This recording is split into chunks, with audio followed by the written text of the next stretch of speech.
আপনার সঙ্গে প্রথমে সুপ্রিম কোর্টের খবরে নজর রাখতে হবে, তার কারণ চাকরি বাতিলে সুপ্রিম শুনানি 26,000 চাকরি বাতিলের সেই মামলার শুনানি। আর তার আগে একবার প্রেক্ষিতটা বোঝার চেষ্টা করব বা নতুন করে মনে করার চেষ্টা করবো। আমার সঙ্গে অর্ণব রয়েছেন এই মুহূর্তে। অর্ণব, হাইকোর্টের রায়ে এসএসসি 26,000 চাকরি বাতিল। সুপ্রিম হাইকোর্টের সেই রায়কে চ্যালেঞ্জ করে সুপ্রিম কোর্টের রাজ্য আর আজ শুনানি, সুপ্রিম শুনানি চাকরি বাতিলের। একটু প্রেক্ষিতটা তোমার থেকে জেনে নেবো।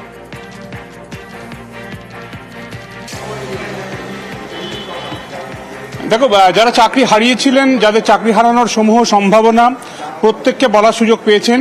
আজকে মূল যে জায়গাটি, অর্থাৎ কলকাতা হাইকোর্টে যারা প্রথম মামলা করেছিলেন বঞ্চিত হয়ে, সেই মূল মামলাকারীদের তরফে সিনিয়র অ্যাডভোকেট বিকাশ রঞ্জন ভট্টাচার্য সওয়াল এই মুহূর্তে করছেন এবং সিবিআইয়ের সওয়াল কিন্তু এখনো হয়নি। এবং এক্ষেত্রে সিজিআই একটা প্রশ্ন তুলেছেন মূল মামলাকারীদের কাছে, যে প্যানেলেই নাম ছিল না, অর্থাৎ একটা নিয়োগ প্রক্রিয়ায় থাকলে সে তো চাকরি পাবে, নিয়োগ প্রক্রিয়াতে ছিল না, প্যানেলে ছিল না, এই চাকরি পেয়ে গেছে, এরকম ঘটনাও ঘটেছে। কার্যত বিস্ময় প্রকাশ করে প্রধান বিচারপতি সঞ্জীব খান্না এই প্রশ্ন তোলেন।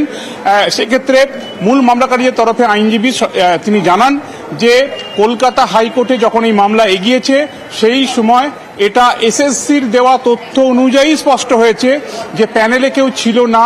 র্যাঙ্ক জাম্প করে 39 জনের যে চাকরি, তার মধ্যে এরকম সংখ্যাও রয়েছে যারা কোনো প্যানেলের মধ্যেই ছিল না, অর্থাৎ এরকম চাকরিও হয়েছে। এবং এই অবস্থায় সওয়াল জবাব এগোচ্ছে মূল মামলাকারীদের তরফে।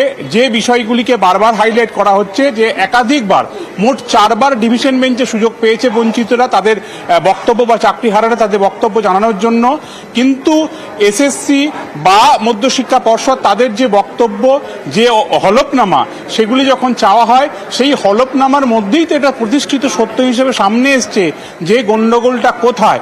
কাজেই সুপ্রিম কোর্টে তাদের পক্ষ থেকে সওয়াল জবাব দীর্ঘায়িত করার কোনো প্রয়োজনীয়তাও নেই।